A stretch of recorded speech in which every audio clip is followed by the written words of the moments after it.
was quite an intro. Yes. Sorry to like bring it back down again. I feel like I should rouse you. Obviously, you got a good introduction to Avid there. I don't know how much of an introduction you got to Cobalt, which is the organisation that Avid now works for since February this year. If I got that right. So to give you a little bit of a perspective on Cobalt before we begin, Cobalt was originally born out of Sweden. I think technically it's a British company, but born out of Sweden, now headquartered in New York. And sort of London still. Oh, it's London. Sorry, the tax man. It's headquartered in London with a buzzing office in New York. But the thing that Cobalt has a reputation for in the music business is, I'm sure you've all heard of the phrase, the major labels or the major publishers, two different types of music, right? And they controlled the game for a very long time. And they controlled the game because they were pretty much the only place you could go to get significant global marketing via TV, primarily, and press, but also, and this was the key, they were the only place you could go to break onto radio, which was the only way that artists would typically accelerate their career. Cobalt came along around 2001 on the music publishing side, which I won't bore you with, but some of you may know that there's primarily two types of writing music, a recorded writing and a publishing, which is songwriting.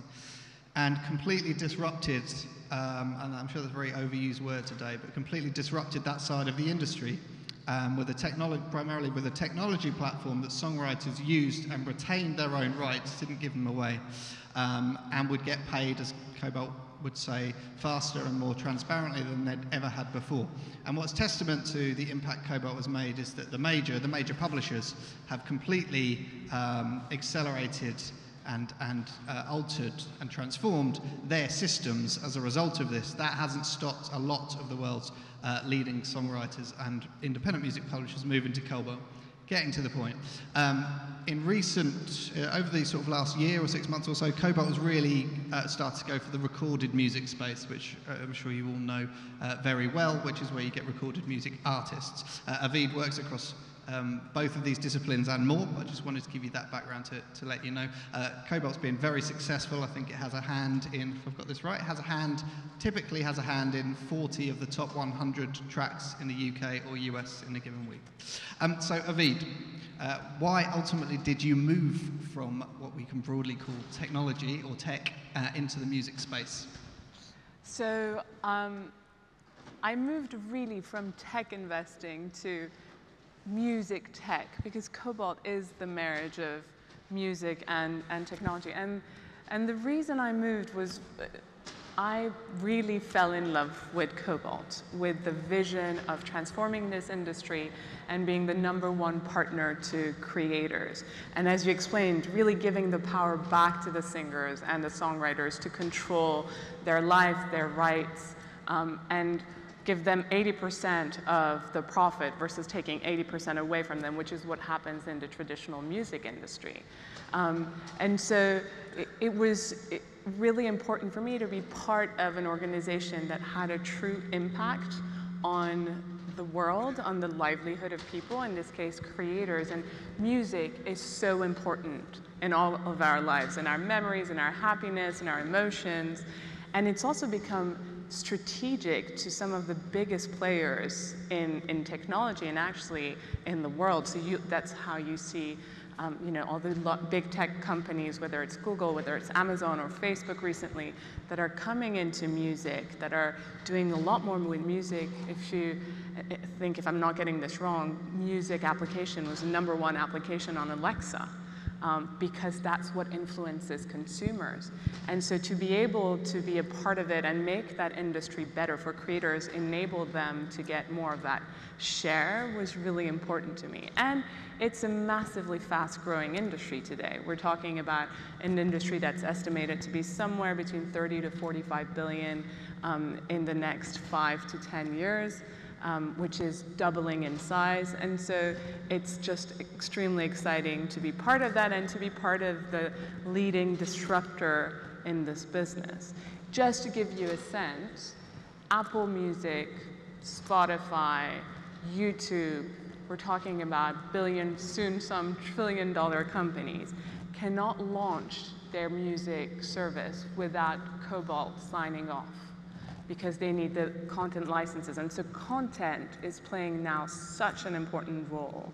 And I think it's only right for the content creators to be able to benefit, really profit from what's their own, what they've created, instead of having middlemen and a few at the top who get that lion's share. Yeah, we were talking just before we came on this round. I'm going to interject with my 24,000 stat. Recently, a music streaming service very similar to Spotify called Napster, not that one, but they use the name, said the CEO of that company said on stage that they're now uploading 24,000 tracks a day, new tracks a day, new recordings a day. Daniel Eck at Spotify has previously said that Spotify is uploading around 20,000 tracks a day, which is amazing news. On the one hand, because it shows the democratization of the music industry, it shows that the three big parties and the larger independents aren't controlling things anymore, it shows that artists can, there's no barriers to market for artists. On the other hand, it shows that there's a heck of a lot of music out there to cut through, to get noticed and progress your career. So where does Cobalt come in that equation? So in order to help cut through that noise for an artist, you were talking about before the gatekeepers and the fact that you had radio that basically constrained us to listen to a few songs, to a few artists, and where you had maybe 20 new songs, if that, a week. Now you have 20,000 new songs. And so then you basically listen to whatever was fed to you. And that artist would access that audience. Today, the way to help the artist and the way Cobalt does that is through data. So if you're able to cut through that data, to be able to say, for example, that for specific artist A, the audience that really works for them is the young girls between 17 and 25-year-old who are in Berlin and Paris, and who also listen to X and Y artists. And then you can target exactly that segment in order to be able to help them access that audience. And you can only do this by being able to analyze the data properly and feed it back to the artist. That ability to analyze data has made Cobalt stand out in the first instance because of royalties. So pieces of money that get paid to songwriters and artists every time their music is played or bought. That's been a labyrinthian, difficult, long process for those people for a long time where they didn't really know what money they were supposed to get. Cobalt has definitely had an impact on the transparency and speed that money gets to those people. With that in mind, I want to talk about tools and the tools that are now being given to artists and songwriters and their management teams via Cobalt. You have a history of working with marketplaces. You were sort of instrumental in setting up online tools for marketplaces at eBay after you graduated from Stanford, if I've got that right, and then later set up Boticca, which was a fashion accessories marketplace for independent entrepreneurs again. How does what you learn in those two fields, in that sort of online marketplace, providing tools to sellers, equate or translate to how Cobalt is working with artists and songwriters today? So I think, I guess a couple of levels. One is understanding that the small mom and pop shop in the case of eBay, or the independent designer, or the independent artist in the case of Cobalt, is really understanding what their needs are. What are they struggling with? How do you help them scale and build a livelihood on your marketplace with these tools? And those are the same questions that you ask across the board. It's kind of the same problems that you're trying to solve. And then just that's being able to create a true marketplace where you provide your own tools. So eBay provided its own tools, and our own, when I started my company, we provided our own tools, but also bring in third-party tools and create an ecosystem, which is what we're doing, especially on the recording side of our business, AWOL, which is building this community of artists that other third parties can tap into and give access to their tools or their services across the board, so that you can create that ecosystem for them. It wasn't so long ago that a self-appointed representative of the music industry, hello, would come to an event like this and be glared and scowled at for the reputation of the industry, primarily for trying to block startups from licensing content, or being quite heavy-handed in a legal sense. And then on the other side, of course, the music industry wasn't particularly delighted with the way that Napster came along and destroyed its business for a few years. Now with the likes of Spotify, YouTube, Apple Music paying proper money into the industry, and you mentioned the sort of 15 billion a year stat on the recorded side, they're contributing, I think, over a third to that now.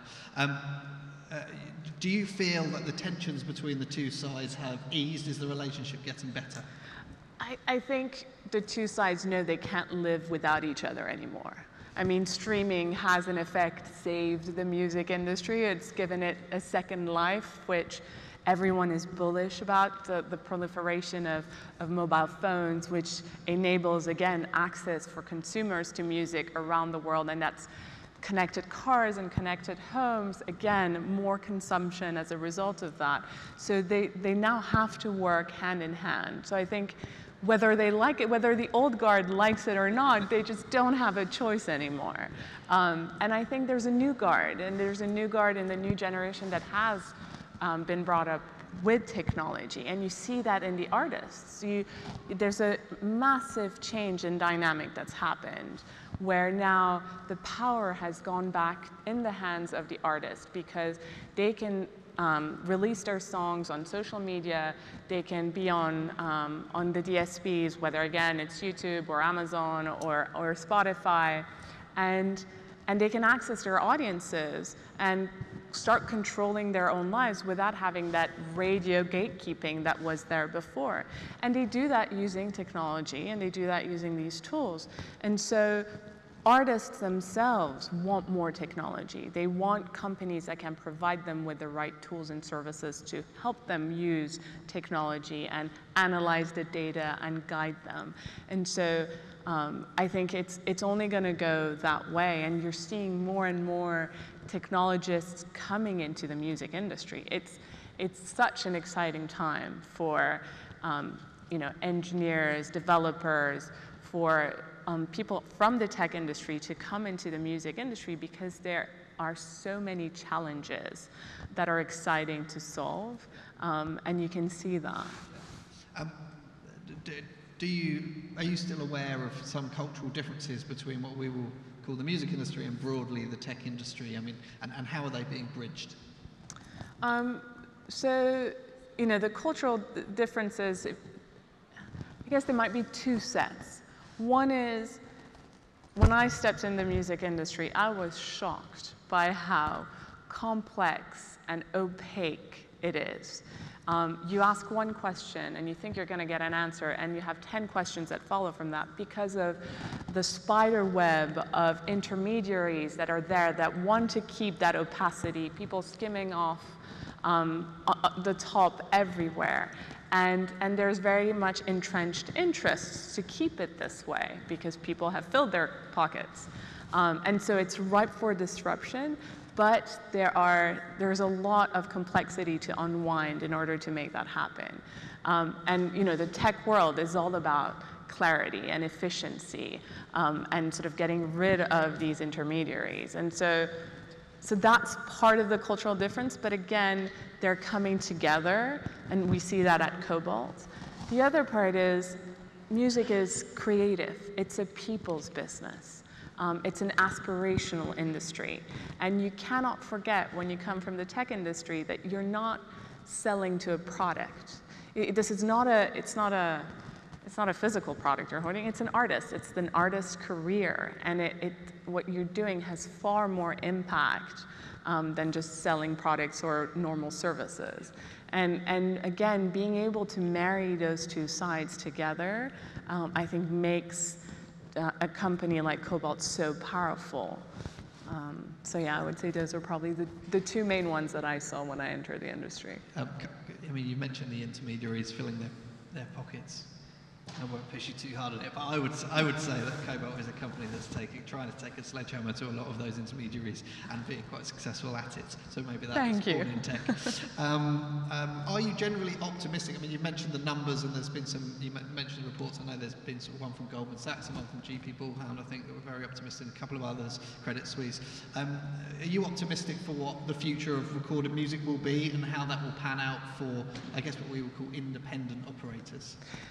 Absolutely, incredibly so, and I'll use an eBay analogy where, so I used to work at eBay for a number of years, and we developed what was this middle class of sellers who, mom and pop shops that used to sell their wares maybe in their local communities, and then suddenly they had this global platform that they could use to sell their goods, and they earned a living out of that, and they sustained a living out of that, and that was the sort of high volume sellers.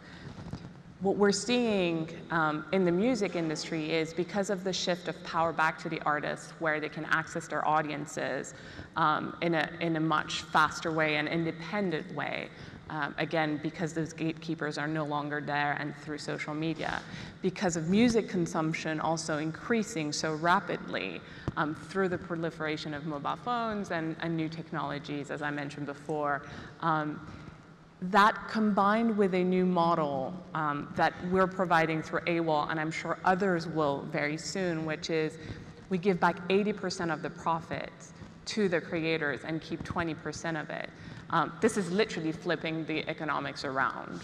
Then we're allowing an independent artist to make a living, let's call it somewhere between 50 to 100,000 a year, with 4 times less streams.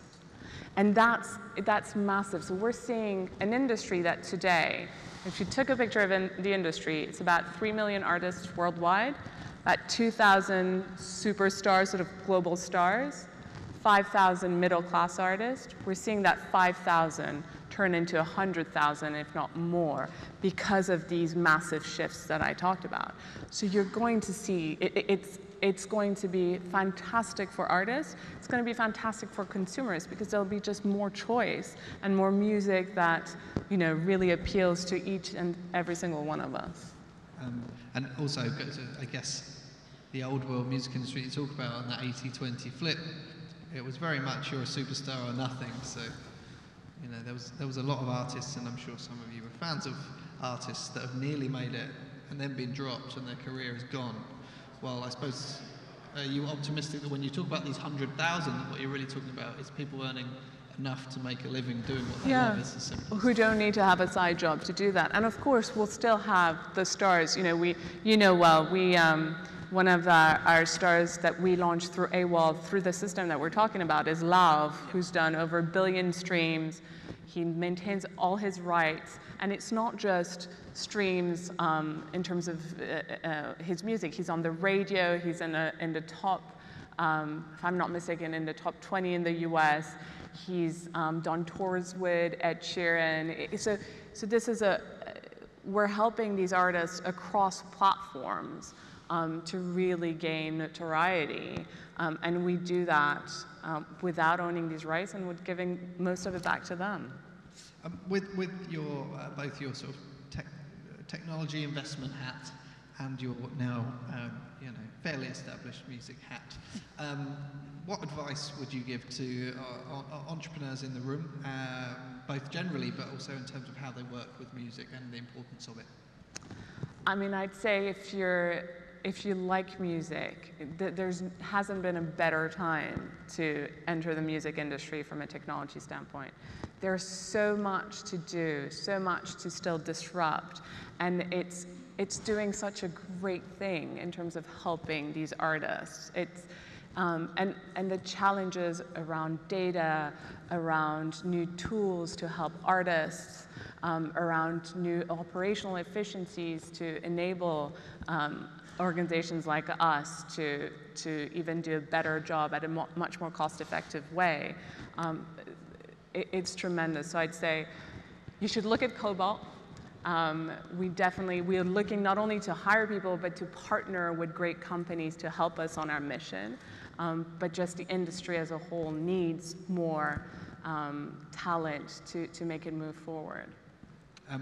When Avid was at Google Ventures before, I believe, or GV as was, before moving to Cobalt, was Cobalt, you were actually invested or headed up the investment into Cobalt? Yes, I was on the board. And literally putting our money where our mouth is. Ladies and gentlemen, please join me in thanking Avid.